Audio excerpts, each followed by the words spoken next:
संभल के सांसद को बोलो कि बोले हिजबुल मुजाहिदीन मुर्दाबाद, नहीं बोलेंगे। कहो कि जैशे मोहम्मद मुर्दाबाद, कहे लश्करे तैयबा मुर्दाबाद। जेल में जाना चाहिए, इस पर रहने से लगनी चाहिए। संभल की बर्बादी का अगर कोई जिम्मेदार है तो ये परिवार है। राहुल गांधी चाहते हैं कि इस देश में अराजकता आ जाए।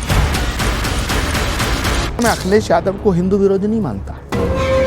आपने कभी वहां पर अपनी बात नहीं रखी? कभी राहुल गांधी के मुंह से सुना है कि हिंदुओं के ऊपर अत्याचार हुआ? कांग्रेस पार्टी के नेताओं ने आखिर तक राम मंदिर का विरोध किया।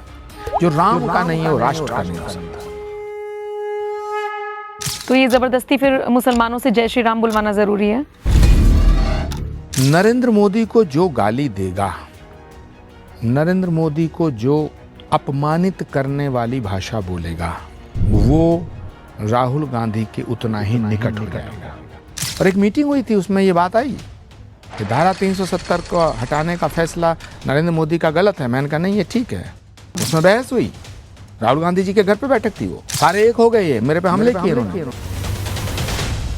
कांग्रेस के अंदर वाकई में खेमे बटे हुए हैं। राम मंदिर के न्योते को ठुकराने के खिलाफ थी प्रियंका। सुरक्षा के लिहाज से कितनी बड़ी चुनौती है? कल की धाम बना रहे हो, आपको उड़ा देंगे, आपको काट देंगे। संभल कलयुग का कुरुक्षेत्र है।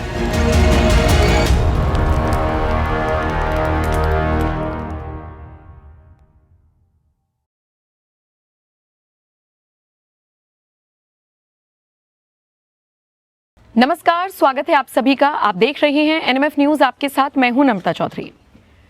संभल एक ऐतिहासिक जगह है जिसका जिक्र पुराणों में भी है, लेकिन अफसोस जब जब हम संभल का जिक्र करते हैं तब तब दंगे जिस तरीके से यहाँ पर हुए हैं उसकी याद आ जाती है।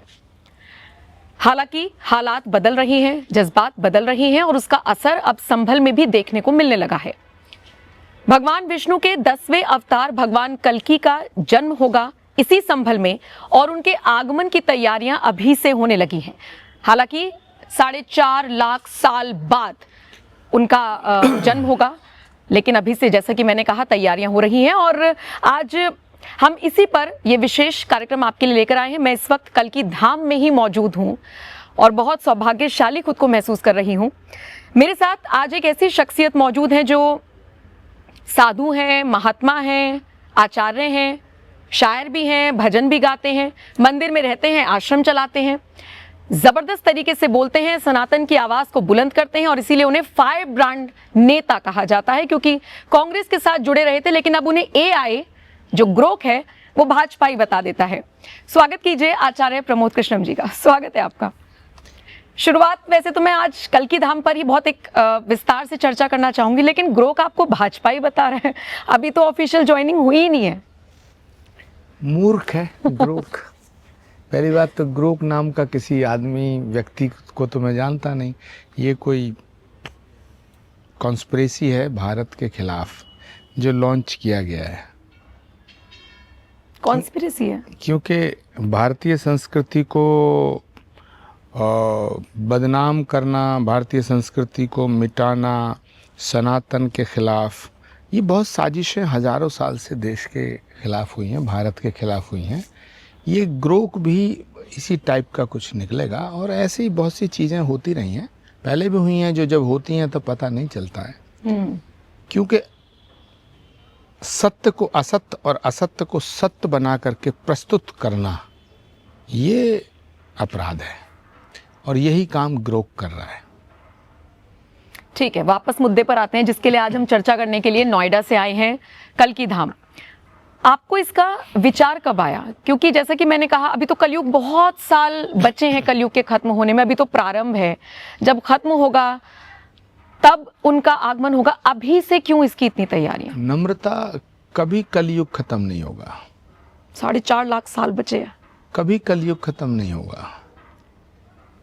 कभी सतयुग नहीं आता है। सतयुग और कलयुग अलग हैं। सूरज सतयुग में भी पूरब से निकलता था, पश्चिम में छिपता था। कलयुग में भी। सतयुग और कलयुग में भेद क्या है? कलयुग की अवधि ये, सतयुग की अवधि ये, त्रेता की अवधि ये, द्वापर की अवधि ये हमारी गणना के आधार पे थोड़ी देर को ठीक मानी जा सकती है। लेकिन मैं ऐसा मानता हूं कि सतयुग में भी कलयुग था। अगर सतयुग में कलयुग नहीं होता तो हिरण्याकश्यप अपने पुत्र को मारने के लिए क्यों चल देता? द्वापर में भी कलयुग था, जहां भगवान कृष्ण अवतार ले चुके थे। उस द्वापर में जब हस्तिनापुर के अंदर सभा सजाई जाती है और बड़े बड़े विद्वानों की उपस्थिति होती है, योद्धाओं की उपस्थिति होती है, एक स्त्री को नंगा होते हुए देखना चाहते थे कुछ लोग। वो कलयुग था। सतयुग में भी कलयुग था, द्वापर में भी कलयुग था और त्रेता में भी कलयुग था। कलयुग में सतयुग है। भगवान राम जब आए त्रेता में, अयोध्या में आए, तो मंथुरा ने उनके खिलाफ जो साजिश रची वो कलयुग का हिस्सा है। और जब रावण ने वेश बदल करके सीता का हरण किया वो कलयुग है। हमें लेकिन अब सतयुग में कलयुग नहीं खोजना है, हमें कलयुग में सतयुग लाना है। तो कलयुग कब खत्म होगा, भगवान का अवतार कब होगा, ये हमारे सोचने का विषय नहीं है।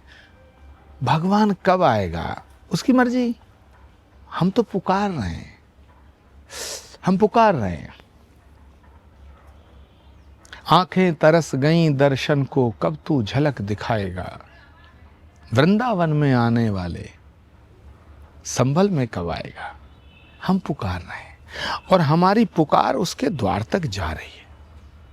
यदि हमारी पुकार उसके द्वार तक नहीं जाती तो ये दुनिया का पहला ऐसा धाम बन रहा है जो भगवान के अवतार से पहले स्थापित हुआ। यदि हमारी पुकार उसके द्वार तक ना पहुंचती तो भारत का प्रधानमंत्री इस धरती पर माथा टेकने यहाँ नहीं आता।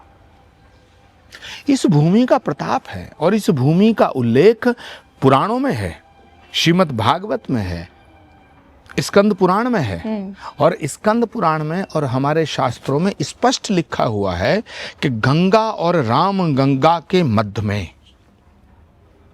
गंगा और राम गंगा के मध्य में 24 कोस की परिधि में 3 योजन लिखा है। 3 योजन का मतलब है 24 कोस।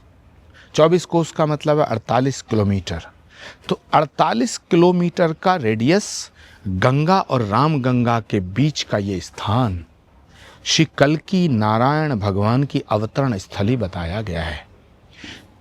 यहां देखो दक्षिण दिशा में 21 किलोमीटर पे गंगा है और इधर देखो उत्तर में 23 किलोमीटर पे राम गंगा है। इधर राम गंगा और इधर गंगा के ये मध्य में स्थान है।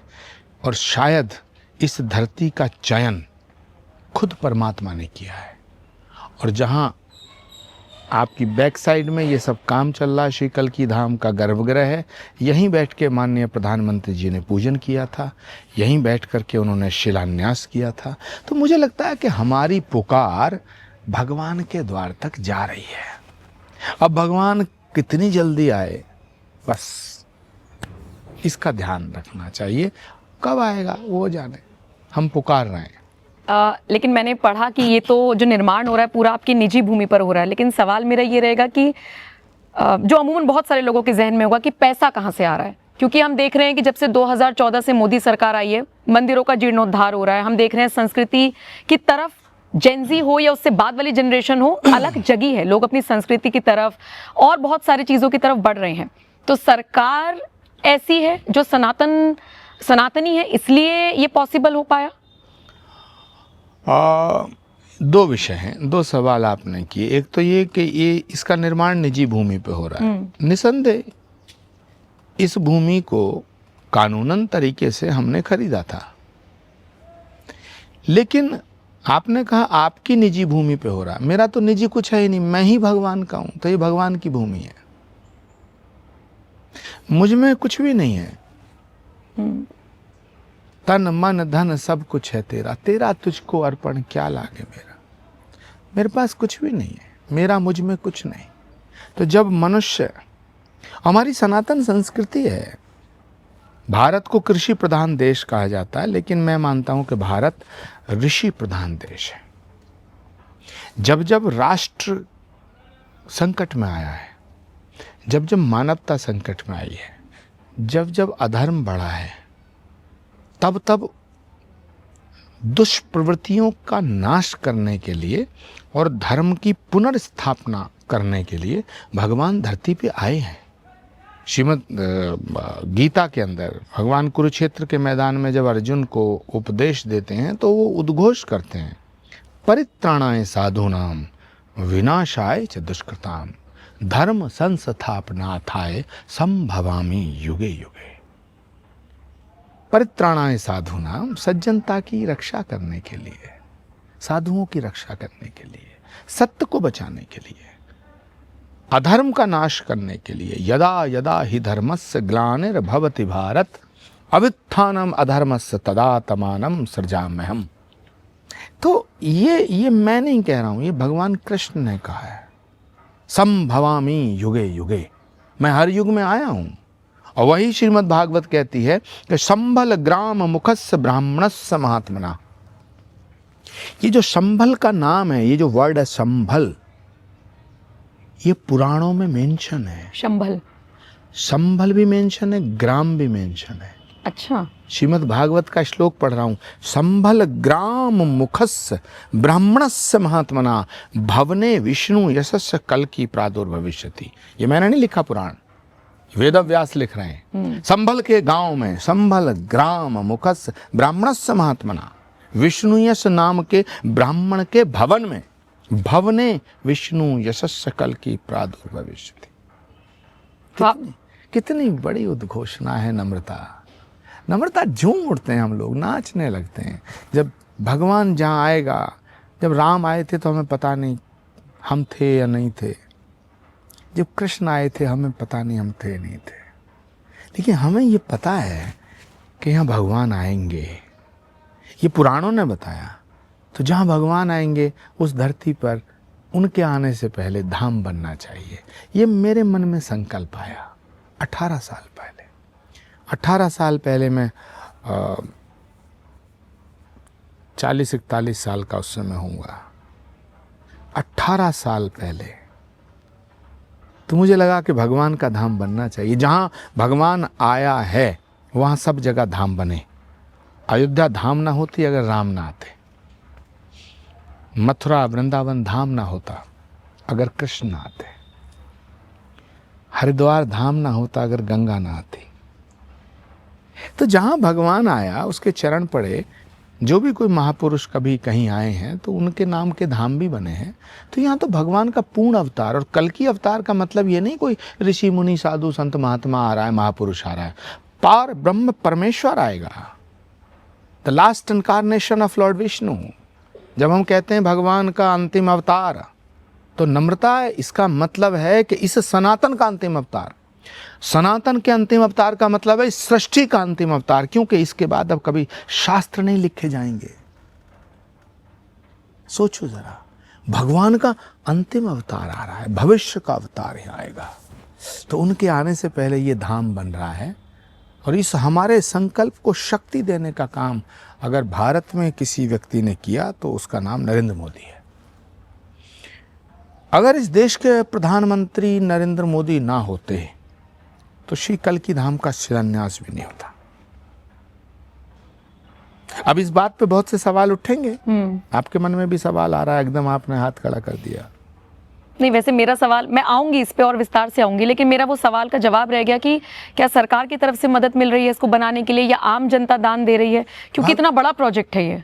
भगवान के धाम बनाने के लिए हमें मदद की जरूरत नहीं है।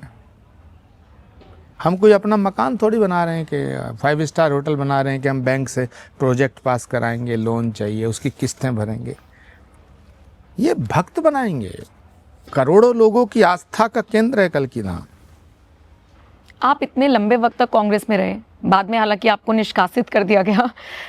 निष्कासित तो बड़ा अच्छा शब्द है, कहो निकाल दिया गया, मुझे निकाला गया। तो आपने कभी उनसे ये बात नहीं रखी उस सरकार में रही, यूपीए सरकार, आपने कभी वहां पर अपनी बात नहीं रखी? हालांकि जो नम्रता, जब हम हाईवेज पे चलते हैं ना तो बहुत से ट्रक चलते हैं, ट्रकों के पीछे एक दो शेर लिखे होते हैं, कविताएं लिखी होती है, गीत लिखे होते हैं, तो वो लगता ऐसा है कि भाई ट्रक ड्राइवर ने लिख दिया होगा। उनके मायने बड़े गंभीर होते हैं। एक ट्रक के पीछे लिखा मैंने देखा कि लिखा परदेश किस्मत में वतन को याद क्या करना, जहां बेदर्द हाकिम हो वहां फरियाद क्या करना। तो आप कहती हो कि उनसे क्यों नहीं कहा, इनसे क्यों नहीं कहा, किससे कहें? जिन्होंने ठान लिया है अपनी बर्बादी करने का, जिन्होंने अपनी बर्बादी करने का संकल्प ले लिया है। रावण को मंदोदरी ने बड़ा समझाया था, रावण को विभीषण ने भी समझाया था, और दुर्योधन को भीष्म पिता ने बहुत समझाया था, और दुर्योधन को विदुर ने बहुत समझाया था, और अंत में दुर्योधन को कृष्ण ने बहुत समझाया था। माना नहीं, माना नहीं। महाभारत हुआ, रावण भी नहीं माना। नहीं, लेकिन दो चीजें हैं, या तो आपको पता चल गया था कि ये नहीं मानेंगे तो आपने कहा नहीं, या आपने कहा हो कि मैं ऐसा चाहता हूं और दरकिनार। क्योंकि 18 साल लंबा आपका संघर्ष, 1990 में ही ट्रस्ट की शुरुआत या जमीन खरीद ली, तैयारियां तो बहुत पहले से ही आपके मन में थी ना कि मुझे करनी है, मुझे इस दिशा में आगे बढ़ना है। कभी तो किसी के सामने बात रखी होगी, रिजेक्शन मिला या रखी ही नहीं बात सोच देख के? नहीं नहीं, सवाल ये है, वहाँ सब बातों पर विचार होता है, लेकिन धर्म के नाम पर विचार नहीं होता। वहाँ खासतौर से कांग्रेस पार्टी के भीतर एक बहुत बड़ा तबका है जो हिंदू शब्द से चिढ़ता है। हिंदुओं से छोड़ दो बात, हिंदू होना तो बहुत, हिंदू शब्द। अच्छा, मैं आपसे एक सवाल करता हूँ, आप बड़ी पत्रकार हैं। कांग्रेस के बड़े नेताओं के मुंह से पिछले 10-12 सालों में हिंदू शब्द भी सुना हो आपने? तो सुना था, लेकिन हिंसक शब्द के साथ सुना था। कभी राहुल गांधी के मुंह से सुना है कि हिंदुओं के ऊपर अत्याचार हुआ? यहां तक कि बांग्लादेश में जब हिंदुओं की हत्या हुई, जब बांग्लादेश में हिंदुओं की हत्या हुई, घर जला दिए गए, तख्ता पलट हुआ, तो मजबूरी में एक बयान देना पड़ा। वो बयान जब मैंने पढ़ा तो मैं सिर पकड़ के बैठ गया। उसमें भी ये नहीं लिखा कि बांग्लादेश में हिंदुओं के ऊपर अत्याचार हो रहा है, उसमें लिखा वहां अल्पसंख्यकों के ऊपर अत्याचार हो रहा है। हिंदू शब्द नहीं कहना चाहते। राम मंदिर का तो फैसला आ गया, सुप्रीम कोर्ट के फैसले, मुसलमानों ने राम मंदिर को एक्सेप्ट किया। मैं बहुत बड़ी बात कह रहा हूं आपके शो में। भारत के मुसलमानों ने राम मंदिर के फैसले के बाद एक प्रोटेस्ट नहीं किया, नॉट ए सिंगल प्रोटेस्ट। मन से एक्सेप्ट किया या डर है? नहीं, वो अलग बात हुई। एक बयान नहीं दिया, ओवैसी ने भी नहीं दिया, AIMIM ने भी नहीं दिया। राम मंदिर के फैसले से पहले उन्होंने लड़ाई लड़ी, लेकिन राम मंदिर के फैसले के बाद और मंदिर निर्माण पूरा होने पर, मंदिर की प्राण प्रतिष्ठा तक देश के किसी मुस्लिम लीडर ने, मुस्लिम उलेमा ने, मुस्लिम मौलवी ने, किसी ने भी राम मंदिर का विरोध नहीं किया। लेकिन कांग्रेस पार्टी के नेताओं ने आखिर तक राम मंदिर का विरोध किया। और मैं दावे के साथ कहता हूं, एक बात दावे के साथ कहता हूं, इसको लिख लेना, आप नोट करना, इसको रिकॉर्ड पे रहेगा ये। अगर राम मंदिर की प्राण प्रतिष्ठा का न्योता किसी मुसलमान नेता को जाता, वो उसे ठुकराता नहीं, वो उसको एक्सेप्ट करता। अगर राम मंदिर की प्राण प्रतिष्ठा समारोह का न्योता ओवैसी को भी जाता, वो भी उसका तिरस्कार नहीं करते। जो राम मंदिर के न्योते का तिरस्कार कांग्रेस पार्टी ने किया, तो माफ करना, सोने की लंका में भी राम भक्त नहीं रहता है। आचार्य प्रमोद कृष्णम वहां रह ही नहीं सकता जहां राम के द्रोही रहते हो, जहां सनातन के खिलाफ षड्यंत्र किया जाता हो।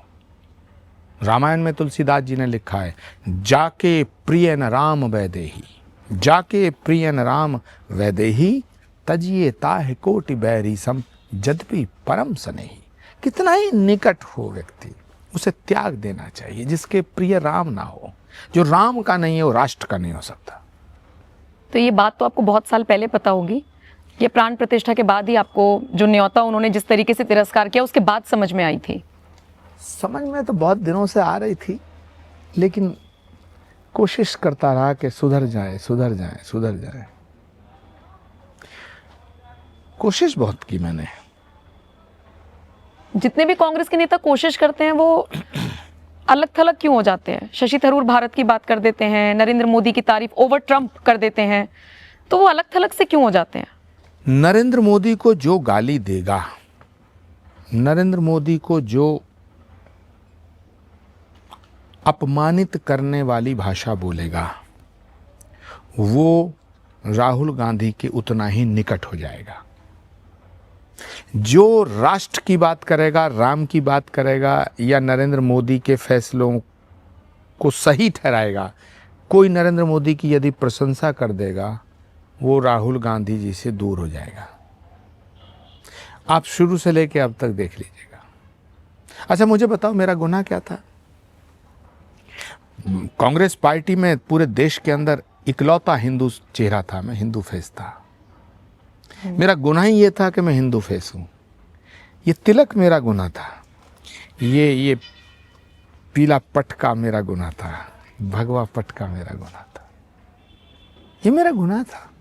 राम मंदिर के निमंत्रण के बाद मैंने कहा, भाई इसको ठुकराओ मत। मैंने प्रियंका जी को भी कहा, प्रियंका गांधी जी की जो एडवाइजर्स की टीम थी उसमें मैं था। मैंने उनसे कहा कि राम मंदिर के न्योते को ठुकराना दुर्भाग्य है, परम दुर्भाग्य बन जाएगा। राम के दर से न्योता आए, ये तो सौभाग्य की बात है। आप मुझे बताओ ना, उसके बाद सब ये हिंदू मंदिरों में जाते हैं, किस मुंह से जाते हैं यार? तो जो राम का नहीं हुआ वो कल्कि का कहां होगा? क्या पता उन्हें अपनी गलती का एहसास हो, कल की धाम आना चाहे तो कल्कि धाम तो सबका है, कोई भी आए, पर किस मुंह से आएंगे? जो राम का नहीं हुआ वो कल्कि भगवान का कैसे हो? शिवद्रोही मम दास कहावा, सोनर मोहि सपने नहीं भावा।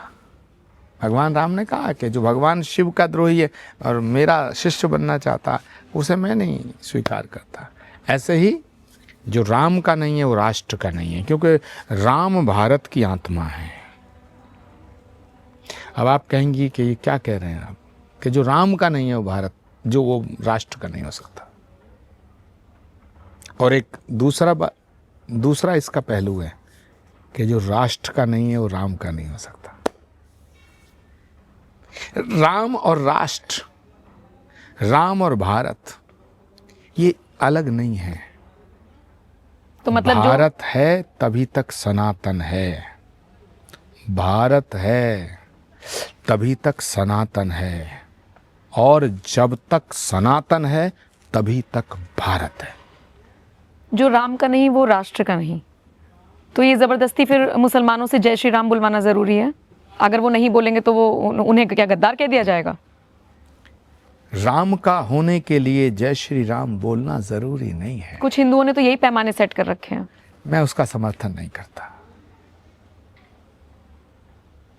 मोहब्बत में अना नहीं चलती, मोहब्बत में अना नहीं चलती। बुला लिया होता ना आते तो जोर जबरदस्ती नहीं है दीन में। इस्लाम में भी जबरदस्ती को मना किया गया है। जबरदस्ती तो आई लव मोहम्मद के नारे लगा रहे हैं सड़कों पर उतर कर। ये इस्लाम नहीं है। इतने सारे मुसलमान सड़कों पे ये हैं। इस्लाम नहीं है। ये शक्ल और सूरत से मुसलमान लगते हैं। कुछ लोगों ने लिबासों को और जबानों को, लैंग्वेज को और पोशाक को दीन समझ लिया है। ये दीन नहीं है। इस्लाम कहता है ला इकराह फिद्दीन, मतलब दीन में जबरदस्ती नहीं है। ला इकराह फिद्दीन, लकुम दीनुकुम वलय दीन, ये कुरान कहते हैं।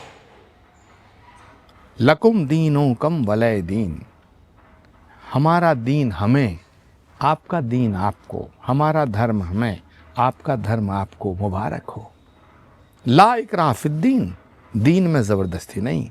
इधर मस्जिदें हैं, इधर मस्जिदें हैं, इधर हैं शिवालय, इधर मस्जिदें हैं, इधर हैं शिवालय, जहां मुतमई हो वहीं सर झुका ले। ये दीन है। ये इमारतों का नाम धर्म थोड़ा ही है ना। धर्म क्या है? सनातन क्या है? सत्य, अहिंसा, करुणा, प्रेम, त्याग, तपस्या और बलिदान, ये 7 पिलर हैं सनातन के। सनातन के 7 स्तंभ हैं ये। जो सच बोलता है वो सनातनी है, जिसके मन में प्रेम है वो सनातनी है, जो सबसे प्यार करता है वो सनातनी है, जिसके मन में करुणा है वो सनातनी है, जो मातृभूमि के लिए मरने मिटने को तैयार है वो सनातनी है, जो भी वो सब सनातन। इसीलिए हमने श्री कल्कि धाम के भीतर हमारा सपना है कि यहाँ भगवान बुद्ध करुणा के रूप में विराजमान हो, प्रेम के रूप में मीरा विराजमान हो, अहिंसा के रूप में भगवान महावीर विराजमान हो, और बलिदान के रूप में गुरु गोविंद सिंह जी महाराज विराजमान हो, तपस्या के रूप में महर्षि वाल्मीकि विराजमान हो। ये हमारा सपना है, हमारा संकल्प है। तो ऐसे ही जो आप कह रही हैं कि ये ज़बरदस्ती आई लव मोहम्मद, लव जहाँ है वहाँ प्रोटेस्ट कहाँ है, और जहाँ प्रोटेस्ट है वहाँ लव कहाँ है? आंदोलन जहाँ है वहाँ प्यार कहाँ हो सकता है नम्रता? प्यार से आंदोलन करने बैठे थे, फिर साजिश करने लगे, तो फिर अच्छा नम्रता, आप भी कॉलेज टाइम से लेके सब दुनिया को देख रही होंगी, जहाँ प्यार है वहाँ आंदोलन की जरूरत पड़ती है क्या? और जहाँ आंदोलन है वहाँ प्यार कहाँ हो सकता है? ये बात बिल्कुल सही है। कल्कि धाम का जिक्र कर लेती हूँ। मैंने जितना पढ़ा कल्कि धाम के बारे में, क्या यहाँ पर अलग अलग 10 मंदिर बनेंगे जिसमें 10 अवतार उनकी प्रतिमाएं रखी जाएंगी? थोड़ा इसके बारे में विस्तार से बता दीजिए। देखिए, पूरी दुनिया का पहला ऐसा धाम है, ये बड़ी बात कह रहा हूँ मैं, पूरी दुनिया का, भारत में नहीं, पूरी दुनिया का पहला ऐसा धाम है श्री कल्कि धाम, जिसमें भगवान के 10 अवतारों के 10 अलग अलग गर्भगृह होंगे। भगवान के 10 अवतार हुए हैं, 9 हो चुके, 10वां कल्कि अवतार। तो भगवान के 9 अवतार का दर्शन करने के उपरांत भगवान कल्कि का दर्शन होगा। पूरी दुनिया में ऐसा कोई धाम, ये अनूठा धाम है। 2 बातों के लिए ये बहुत विशेष है। पहला कि भगवान के 10 अवतारों के 10 अलग अलग गर्भगृह सिर्फ श्री कल्कि धाम में होंगे। दूसरी विशेषता ये है कि पूरी दुनिया में ये ऐसा पहला धाम है जो भगवान के अवतार से पहले स्थापित हुआ। ये जो हम बाकी जितने धाम बने वो भगवान के अवतार होने के बाद बने। बिल्कुल, ये पहले स्थापित हुआ। और तीसरी विशेषता ये है, वो भी विशेषता है कि राम मंदिर के अलावा भारत के यशस्वी प्रधानमंत्री नरेंद्र मोदी ने इसका शिलान्यास किया। ये भी एक विशेषता है।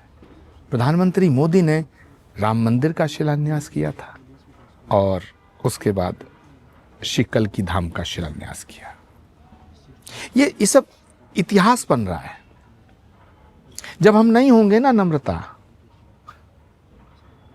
तो ये इतिहास बनेगा।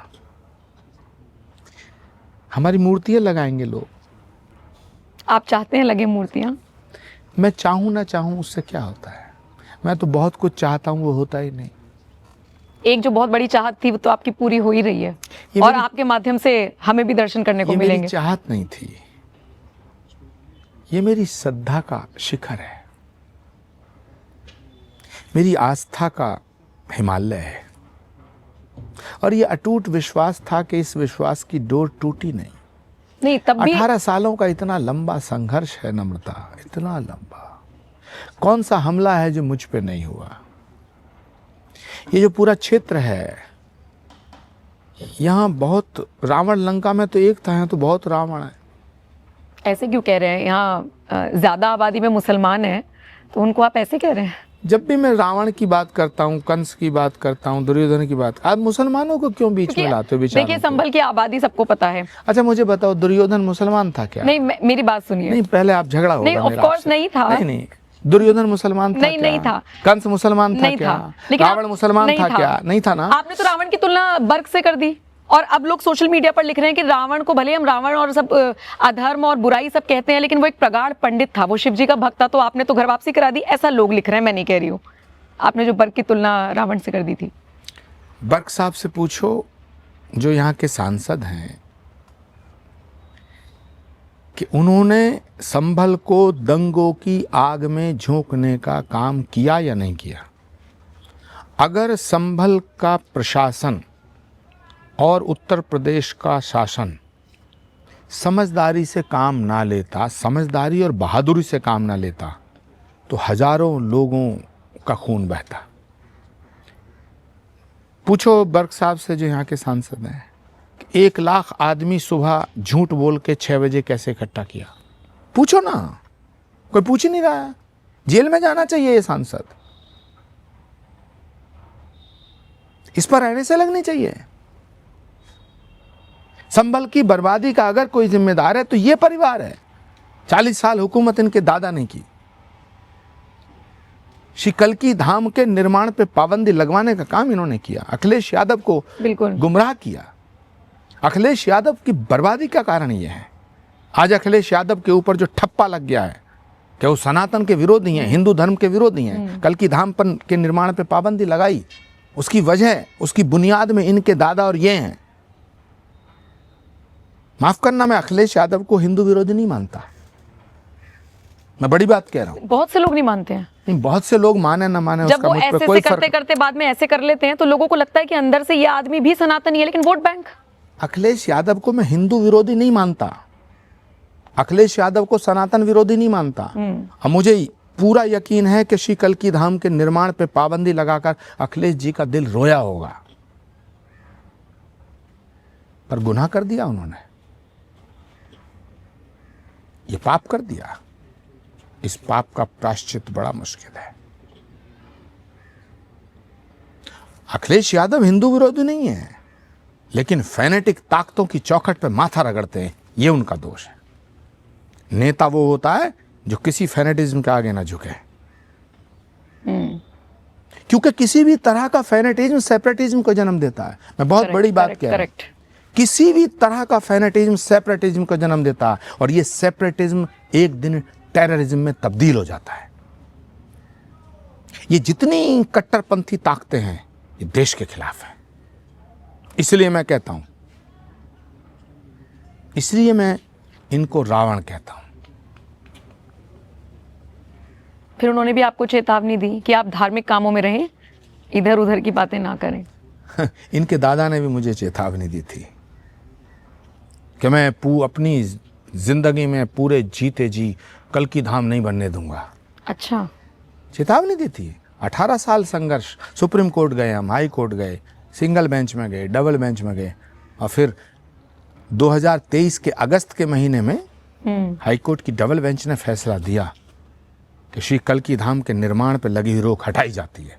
इसके पीछे का तर्क क्या था? तब इनके दादा जिंदा थे, और इसके भगवान ने दिखाया, उनके जीते जी कल्की धाम बन रहा है। नहीं, 17 या 16 में जब भी रोक लगाई गई थी डीएम द्वारा, उस वक्त जब अखिलेश राज था, तो तर्क क्या दिया गया था कि सांप्रदायिक तनाव बढ़ेगा अगर कल्की धाम बनता है तो। इनके दादा मरहूम ने कहा था कि कल्की धाम बनाया तो संभल में दंगा हो जाएगा, हम संभल में दंगा करा देंगे। और इनकी धमकी मुसलमानों ने नहीं कहा। कल्की धाम के निर्माण पे रोक लगे, ये मुसलमान, आम मुसलमान नहीं चाहता था, लेकिन क्योंकि ये फैनेटिज्म के अलमबरदार हैं, ये तालिबानी हैं, तालिबानियों से इनकी रिश्तेदारी है, ऑन रिकॉर्ड बोल रहा हूं। जब अफगानिस्तान में तालिबान की सरकार बनी, हुकूमत बनी, तख्ता पलट हुआ, तो इनके दादा मरहूम डॉक्टर शफीकुर रहमान बर्क साहब सांसद थे, उन्होंने तालिबान का स्वागत किया था। संभल के अंदर भारत की बहुत एजेंसियां जब आतंकवादियों का सुराग ढूंढने आई, इन्होंने उसका विरोध किया था। ये आतंकवादियों को पनाह देने की सिफारिश करते हैं, ये आतंकवाद के साथ खड़े हैं।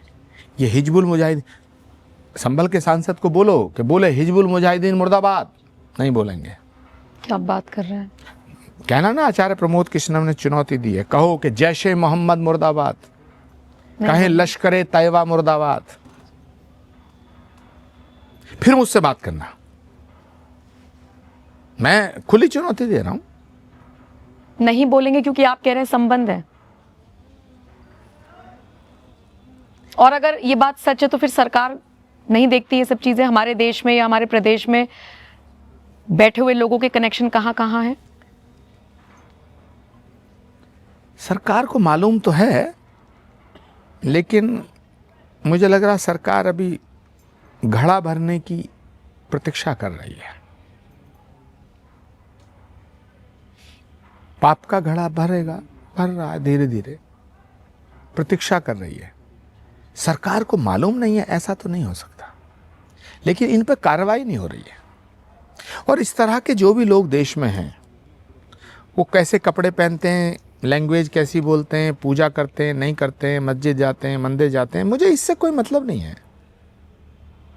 जो फैनेटिक ताकतों का समर्थन करता है वो फैनेटिक आदमी है, वो कट्टरपंथी है, वो देश के लिए खतरनाक है। ये देश के कानून में यकीन नहीं रखते, ये देश के कानून को नहीं मानते, और इन सब का सरदार राहुल गांधी है। राहुल गांधी चाहते हैं कि इस देश में अराजकता आ जाए, अनार्की आ जाए। ये आप बहुत बड़ी बात कह रहे हैं, आरोप भी लगा रहे हैं। Yes, no, this is not allegation, 100% truth है ये। क्यों चाहते हैं? Because he is also big anarchist. Rahul Gandhi खुद में एक बहुत बड़े एनार्किस्ट हैं। उनकी बातें, उनके बयान, उनके भाषण, उनका आचरण एक मनुष्य को कैसे पहचाना जाता है कि कैसा है ये, उसकी बातों से, उसकी भाव भंगिमाओं से, उसकी बोलचाल से, उसके बयानों से, उसके कृत्य से, यानी उसके कृतित्व से उसका व्यक्तित्व बनता है, कृतित्व से व्यक्तित्व बनता है। उनकी बॉडी लैंग्वेज देखिएगा, अराजकतावादी है। उनकी बातें देखिएगा, वो इस भारत को नेपाल बनाने की बात करते हैं, वो भारत में तख्ता पलट की बात करते हैं। नेता विपक्ष आज तक कितने हुए? भारत के अंदर जितने राज्य हैं सब में नेता विपक्ष होता है, एक विधानसभाओं में, एक संसद में होता है। भारत की आज़ादी के बाद आज से पहले के जितने नेता प्रतिपक्ष हुए हैं, चाहे वो अडवाणी जी रहे हों, चाहे वो और कोई रहा हो, चाहे वो विपक्ष के बड़े बड़े नेता रहे हों, किसी की भाषा देश के प्रधानमंत्री के बारे में ऐसी थी क्या?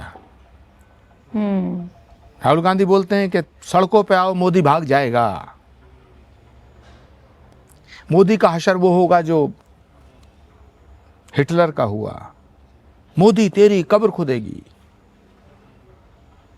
भारत तेरे टुकड़े होंगे। और उनको समर्थन राहुल गांधी, वो राहुल गांधी जिसके खानदान के कई बड़े नेताओं की शहादत, कुर्बानियां देश के लिए हुई, आतंकवादियों के साथ खड़े हो जाते हैं। शर्म नहीं आती इनको?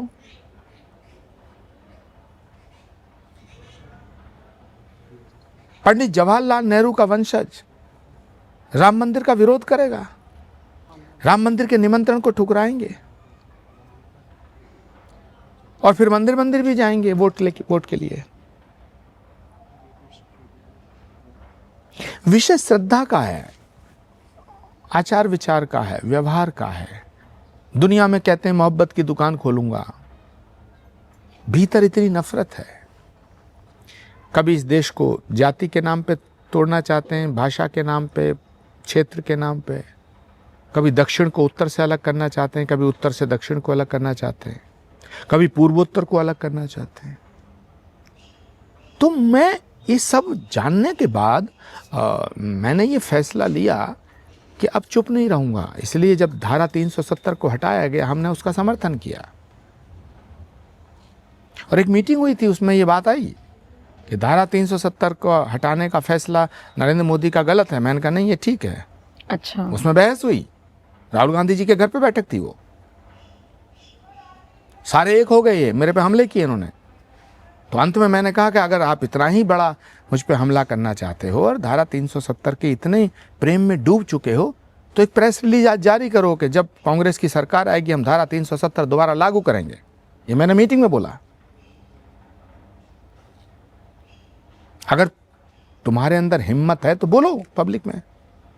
पब्लिक में कुछ बोलते हो, अंदर कुछ बोलते हो। मैंने तो जो मेरे दिल में मैंने बोला कि धारा 370 का हटाया जाना अच्छा फैसला है। और उस वक्त धारा 370 के फैसले का स्वागत ज्योतिरादित्य सिंधिया जी ने भी किया, सचिन पायलट ने किया, दीपेंद्र हुड्डा ने किया। हम 4 लोग थे।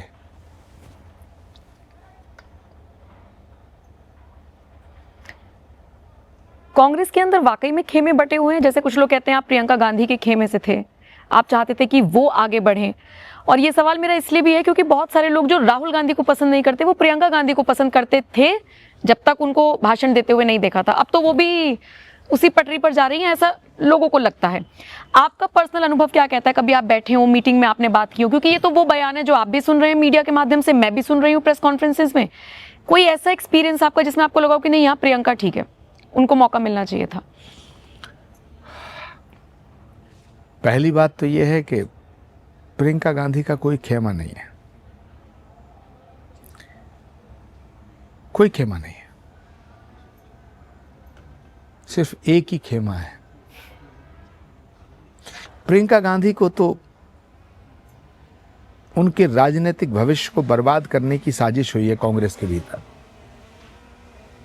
अच्छा, उनकी लॉन्चिंग से लेके आज तक उन्हें कभी कांग्रेस का फेस नहीं बनाया गया। कांग्रेस के बड़े फैसलों में प्रियंका गांधी की कोई भूमिका नहीं।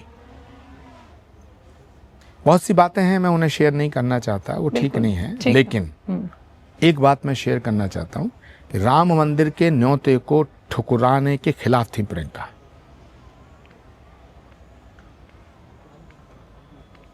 कभी प्रियंका जी से मुलाकात हो तो आप कहना कि आचार्य प्रमोद कृष्णम का मैंने एक इंटरव्यू किया, उसमें उन्होंने ये बात कही है। बाकी बातों को तो बताने से इनकार कर दिया, लेकिन मैं बहुत जिम्मेदारी के साथ कह रहा हूं, प्रियंका गांधी जी नहीं चाहती थी कि राम मंदिर के निमंत्रण को ठुकराया जाए। जाओ या ना जाओ अलग विषय है, राम मंदिर के न्योते को ठुकराया नहीं जाना चाहिए। वो नहीं चाहती थी कि इस निमंत्रण को अस्वीकार किया जाए, लेकिन इन धूर्तों ने, ये जो वामपंथी विचारधारा ने कांग्रेस के ऊपर शिकंजा कस लिया है, इसमें कुछ नौकर भी हैं जो राहुल जी की नौकरी करते हैं। इन्होंने कांग्रेस को बर्बाद कर दिया। एक अच्छे लोकतंत्र के लिए एक स्वस्थ और सशक्त विपक्ष होना बड़ा जरूरी है, नम्रता, लेकिन कांग्रेस को बर्बाद कर दिया है।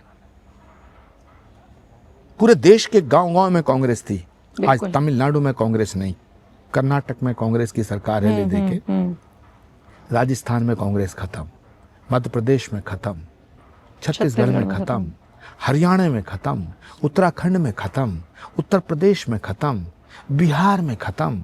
तभी तो वोट चोरी कह रहे हैं कि कह रहे हैं वोट चोरी से जीत रहे हैं। और लैंग्वेज ये है कि वोट चोरी पकड़ ली हमने नरेंद्र मोदी की, ये भाषण है लीडर ऑफ ऑपोजिशन का। ये जो वोट चोरी का नारा है, ये वो लोग लगा रहे हैं जिन्होंने देश को चुराया, देश की संपदा को चुराया है, जिन्होंने देश को लूटा है। इन्होंने नरेंद्र मोदी पर इल्जाम लगाया था ना, नारा दिया था चौकीदार चोर है। उसका जवाब दिया जनता ने, मैं भी चौकीदार। फिर कहा राहुल गांधी वो राफेल चोर है, जवाब दिया जनता ने। वोट चोरी का जवाब बिहार की जनता देगी, देख लेना। नरेंद्र मोदी की माँ को गाली दी गई। दुश्मन की माँ का भी सम्मान है यहाँ, ये भारत है। पता नहीं हमारे यहाँ जब राजनीति होती है, जब चुनाव होते हैं, तो माँ, पिता, परिवार आता ही क्यों है बीच में? नहीं, बिल्कुल नहीं आता। जो अच्छे लोग हैं वो नहीं लाते। अच्छा, एक बात बताइए आचार्य जी, हम इस वक्त संभल में हैं और जैसे हमने देखा कि एक इतिहास रहा है, हमने जो पढ़ा तो नहीं है लेकिन अब हमें समझ में आ रहा है कि कैसे मंदिरों को तोड़ा गया और एक बिल्कुल सोच समझकर हमें कुछ और पढ़ाया गया। हमें पढ़ाया गया बाबर कैसे महान था। हम तो खुद अपने स्कूलों में यही पढ़ते हुए आए हैं, जो अब शर्म आती है कि क्या पढ़कर आगे निकल गए। 100 सालों का एक एजेंडा लेकर कट्टरपंथी चलते हैं। कुछ नहीं तो थोड़ा थोड़ा तोड़ते जाएंगे भारत को, थोड़ा थोड़ा खंड खंड करते जाएंगे। आज ये पार्ट, कल वो पार्ट। 2047 तक का कुछ लोग मिशन लेते हैं। कल की धाम एक ऐसी जगह पर बन रहा है जो आसपास एक वो कौम है, सबको तो मैं नहीं कहूंगी, लेकिन एक थोड़ा सा एक संशय की नजरों से, वो कहते हैं ना एक मछली पूरे तालाब को गंदा कर देती है, उस नजर से देखा जाता है। सुरक्षा के लिहाज से कितनी बड़ी चुनौती है? बहुत बड़ी चुनौती है। श्री राम जन्मभूमि मंदिर के बाद कट्टरपंथियों के निशाने पे कल की धाम है, क्योंकि राम मंदिर जहां बना है वहां मंदिर तोड़ के मस्जिद क्यों बनाई गई थी? 1526 से 29 के बीच में अयोध्या में मंदिर तोड़ा गया। किस लिए तोड़ा गया? इसलिए तोड़ा गया कि यहाँ भगवान आए थे। और 1526 से 29 के बीच में संभल में भी मंदिर तोड़ा गया। क्यों तोड़ा गया? कि यहाँ भगवान आएगा। तो अब तो इतना बड़ा धाम जहां बन रहा है, होने वाले अवतार का धाम, बिल्कुल। तो प्रधानमंत्री जी ने जिसका शिलान्यास किया है, प्रधानमंत्री के शिलान्यास करने के बाद पूरे विश्व को कल की धाम एक दिशा देगा, एक दर्शन देगा। ये भारत की राष्ट्रपति जी ने भी चिट्ठी लिखी है, उसमें मेंशन है ये। प्रधानमंत्री जी ने अपना उद्बोधन किया, उसमें भी यही कहा। योगी आदित्यनाथ जी ने भी यही कहा है, और भी तमाम लोगों ने यही कहा है। देश के सारे संत महापुरुष ये मानते हैं कि श्री कल की धाम विश्व को दिशा देने का काम करेगा। तो जो कट्टरपंथी हैं वो कल की धाम के प्रति कितना उनके दिलों में कैसे सीने पे सांप लौटना जिसे कहते हैं। तो कल की धाम की सुरक्षा बहुत जरूरी है, क्योंकि कल की धाम का निर्माण अभी पूरे 3-4 साल चलेगा। 3-4 साल चलेगा। कब तक उम्मीद है आचार्य जी बन के तैयार? 2029 से पहले हम चाहते हैं और भगवान से प्रार्थना करते हैं कि श्री कल की धाम का निर्माण पूरा हो और इसकी प्राण प्रतिष्ठा भी नरेंद्र मोदी जी के कर कमलों से हो। और फिर आप बैठे बिठाए विरोधियों को मुद्दा दे देंगे कि ये बीजेपी का इवेंट था, शिलान्यास से लेके प्राण प्रतिष्ठा तक, जो राम मंदिर के दौरान। नरेंद्र मोदी जी ने कभी कहा है कि मैं बीजेपी का प्रधानमंत्री हूँ? कभी भी नहीं। तो देश के प्रधानमंत्री नरेंद्र मोदी जी ने कभी ये कहा है कि मैं सिर्फ हिंदुओं का प्रधानमंत्री हूँ? नरेंद्र मोदी भारत माता का एक ऐसा सपूत है जिसने हमेशा ये कहा है कि मैं 140 करोड़ भारत वालों की आवाज हूँ, भारत की आवाज हूँ। आज दुनिया नरेंद्र मोदी की जय जयकार कर रही है। ये कुछ ये जो हैंकी पैंकी 2-4 लड़के हैं, ये सब चिरकुट टाइप के, सुनो, हाँ, इन पर मैं एक ही बात कहना चाहता हूं कि टुकड़ों पे बिके हुए लोग, कोहनी पे टिके हुए लोग, कोहनी पे टिके हुए लोग बरगद की बात करते हैं, गमलों में उगे हुए लोग। ये गमलों में उगे हुए पौधे हैं, पेड़ हैं, ये दरख्त कहाँ बन पाएंगे? नरेंद्र मोदी ने गरीबी को जिया है, नरेंद्र मोदी ने भारत को जिया है। भारत गांव में बसता है। इन्होंने तो गांव इवेंट के रूप में देखे। जिसने गांव को नहीं समझा, जिसने गांव को नहीं देखा है, सिर्फ पिकनिक के एक एडवेंचरस के पॉइंट ऑफ व्यू से गांव देखे हैं। वो गाना था ना, हमने गांव के पनघट पे देखी थी पनिहारियां। तो ये तो वो लोग हैं, फिल्मों में गांव देखते हैं, मेरा गांव मेरा देश। ये कहाँ मोदी से लड़ेंगे? ये सोचते कुछ हैं, बोलते कुछ हैं, करते कुछ हैं। चाहते कुछ हैं। अच्छा, ये जो जब आप इनसे मिलने जाएंगी तो कुछ और होंगे। तो कुछ और होंगे। इन्हें किसी दिन आप देख लीजिएगा, लंदन में घूमते देख लीजिएगा, किसी के सिर पे टोपी नहीं होगी। अच्छा, यहीं पे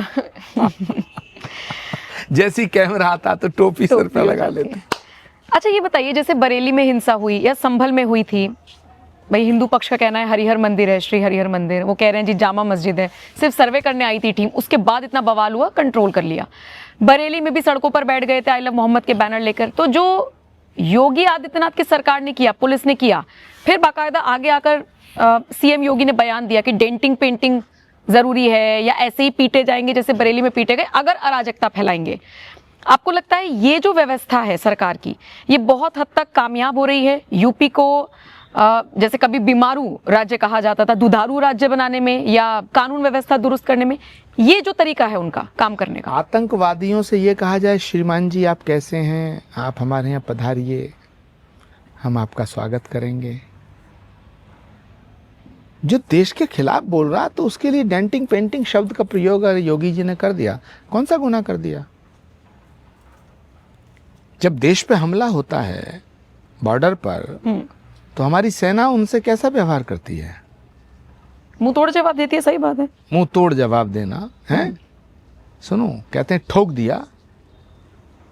तो जब ये भाषा दूसरों के लिए ठीक है, बाकी देश वालों के लिए, तो योगी आदित्यनाथ जी ने क्या गुनाह कर दिया? ठीक कहा उन्होंने, डेंटिंग पेंटिंग कर देंगे, और डेंटिंग पेंटिंग करने के बाद तो गाड़ी अच्छी हो जाती है। गजब, अच्छी हो जाती है। योगी आदित्यनाथ जी के सिर पे बेमतलब इस तरह का आप भांडा फोड़ना चाहते हैं, क्योंकि वो साधु हैं। उनको धमकियां मिल रही हैं, हालांकि कोई क्या ही बिगाड़ पाया। कोई कह रहा है गाड़ देंगे, कोई कह रहा है दफना देंगे। संभल के 2 लड़के थे जो कह रहे हैं कि हम करबला के हैदर हैं, श्रीलंका के रावण नहीं, हमें हाथ लगा के दिखा। फिर 2 दिन बाद उनका वीडियो आया, व्हीलचेयर पर बैठे हुए हैं, माफी मांग रहे हैं।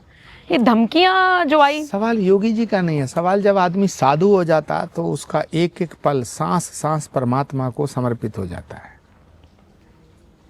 हमें भी बहुत धमकी मिल रही है। अभी मिल रही हैं आपको मिल धमकी? रही, किससे कहें, मिल रही। कहते हैं आप कल की धाम बना रहे हो, आपको उड़ा देंगे, आपको काट देंगे। अच्छा जी, मिल रही है धमकी। हम उन्हें कह देते हैं भाई ये बताओ अमर है कोई? मरना तो एक दिन है ही। यदि सनातन के लिए मृत्यु आएगी तो और अच्छी बात है, हम तो बलिदान हो जाएंगे। गुरु गोविंद सिंह जी के बच्चों ने क्या गुनाह किया था? दीवार में चिनवा दिया गया था उनको। गुरु तेग बहादुर जी का सिर काटा गया जहाँ गुरुद्वारा शीशगंज है। सनातन की रक्षा के लिए ये सारे गुरुओं की कुर्बानी हुई, बलिदान हुआ। भाई सतीदास मतीदास को दिल्ली में जहाँ शीशगंज गुरुद्वारा उसके सामने आरे से काटा गया, आरे से चीरा गया। जो सनातन के प्रति समर्पित है वो इन धमकियों से नहीं डरेगा। लेकिन मुझे ऐसा लगता है कि वो दौर अलग था। अब ये तो दौर है नहीं कि हम सनातनी हैं या सनातन के लिए आगे लड़ना है तो हम कट्टरपंथियों के हाथों कटेंगे। इतने बुरे दौर में तो हम नहीं जी रहे हैं। वो अलग बात है हम कुर्बानी देने के लिए तैयार हैं या हम सनातन के लिए आगे बढ़ने को तैयार हैं। कट्टरपंथियों के हाथों तो नहीं कटने चाहिए कम से कम। जो हो गया सो हो गया। ये आपकी भावना का मैं सम्मान करता हूँ, पर हम इन धमकियों से नहीं डरते। तभी तो आगे बढ़ रहे हैं आप, क्योंकि आप नहीं डरते हैं। हम नहीं डरते। अच्छा, ये जो डेमोग्राफी चेंज हो रही है, अभी तो अमित शाह ने भी कह दिया है, बहुत तेजी से मुस्लिमों की आबादी बढ़ी है, हिंदुओं की घटी है। वो बाकायदा उन्होंने एक आंकड़ा भी दिया है। अगर मैं संभल के लिहाज से पूछूं, यहाँ की डेमोग्राफी का क्या सीन है, कल की धाम के आसपास का जो पूरा क्षेत्र है, वो थोड़ा अगर आप समझा पाए। हालात काफी खराब है। खराब किस सेंस में?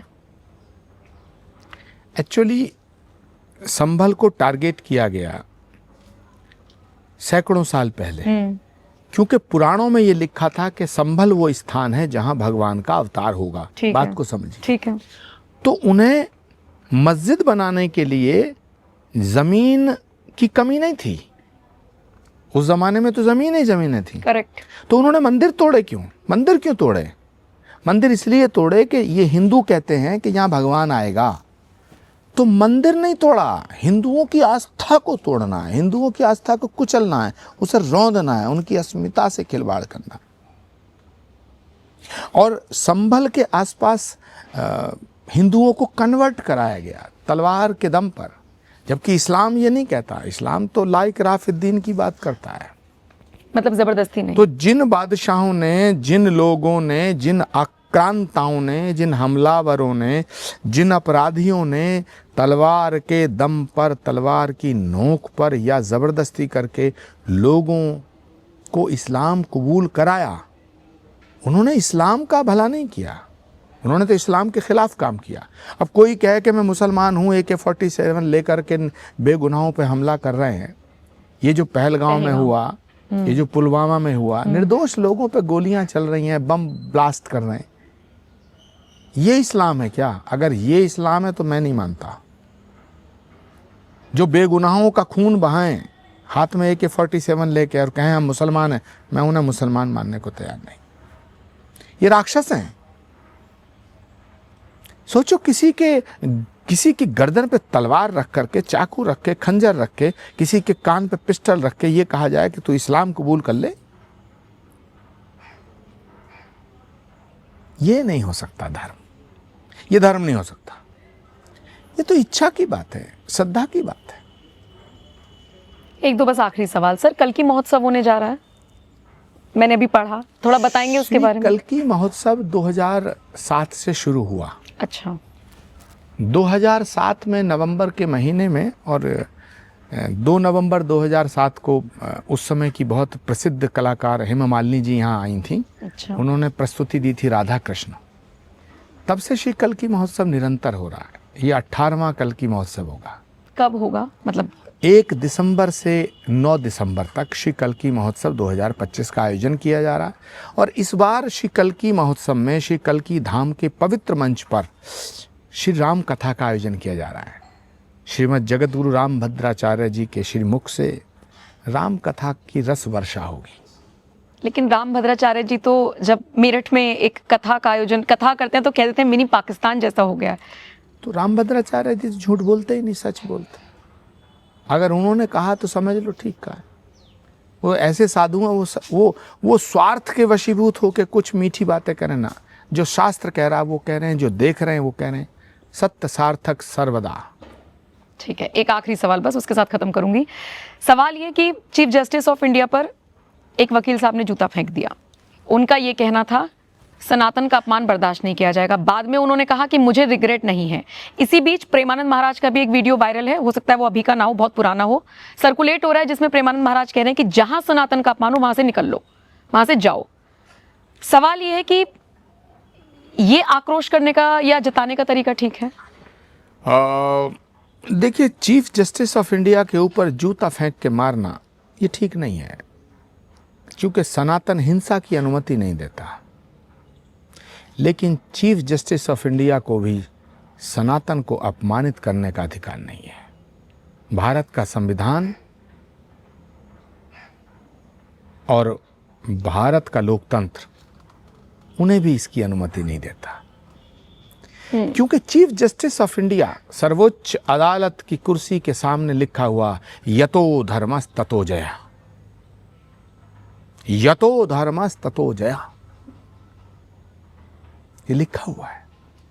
तो अगर धर्म के विरुद्ध, धर्म के खिलाफ या किसी भी धर्म के मानने वालों के खिलाफ हम भगवान मानते हैं, भगवान विष्णु को, करेक्ट, ये हमारी आस्था का विषय है, तो उनका अपमान करने का अधिकार आपको भी नहीं है। और भारत एक स्वस्थ और सशक्त लोकतंत्र है। यहाँ अभिव्यक्ति की स्वतंत्रता है, अभिव्यक्ति की आज़ादी है, लेकिन अभिव्यक्ति की आज़ादी के साथ साथ अभिव्यक्ति की आज़ादी का मतलब ये नहीं कि आप हिंदुओं की भावनाओं को, हिंदुओं की आस्था और हिंदुओं की भावनाओं का अपमान करेंगे। ये भारत सनातन राष्ट्र है और ता कयामत तक सनातन राष्ट्र रहेगा। बिल्कुल। भारत में पैदा होने वाला प्रत्येक व्यक्ति सनातनी है। वो पूजा किसी भी तरीके से करता हो, वो आरती करता हो या ना करता हो, वो मंदिर जाता हो या ना जाता हो, भारत भूमि सनातन की भूमि है, क्योंकि दुनिया में जितने धर्म हैं उनमें एक सनातन धर्म ऐसा है जिसका ओरिजिन भारत की भूमि है। तो भारत में पैदा होने वाला हर व्यक्ति सनातनी है। इसलिए मैं कहता हूँ सत्य सनातन सर्वदा। और इसी के साथ चाहूंगी आप एक भजन अगर सुना दें हमारे दर्शकों को, फिर क्लोजिंग वहीं पे कर देंगे उसी भजन के साथ।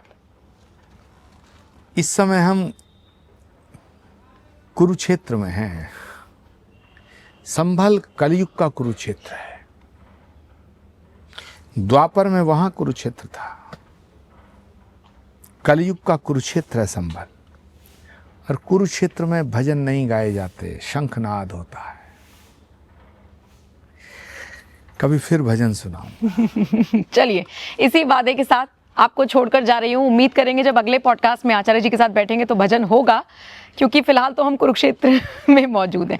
बहुत बहुत शुक्रिया हमसे बात करने के लिए। कल की धाम में हम मौजूद थे। मैंने शुरुआत में भी यही कहा कि अभी तो मैं सौभाग्यशाली हूँ कि अभी ये चीज़ें देखिए सब कुछ बन रहा है, विजुअल्स के जरिए हम आपको दिखा रहे हैं, लेकिन बहुत जल्द बनकर तैयार होगा। भगवान विष्णु के 10वें अवतार श्री कल्कि संभल की ज़मीन पर जन्म लेंगे और उनके आगमन की तैयारियाँ हम सब ने तेज़ कर दी हैं। तो बहुत बहुत शुक्रिया इस पॉडकास्ट को देखने के लिए, इस इंटरव्यू को देखने के लिए। बहुत बहुत शुक्रिया आपका भी हमारे साथ जुड़ने के लिए। आपका भी धन्यवाद नम्रता। आते रहिएगा, आते रहेंगे, भजन सुनते रहेंगे। लेकिन फिलहाल के लिए ये इंटरव्यू आपको कैसा लगा कमेंट सेक्शन में जरूर बताइएगा। बाकी अपडेट्स के लिए बने रहिए NMF न्यूज़ के साथ। नमस्कार।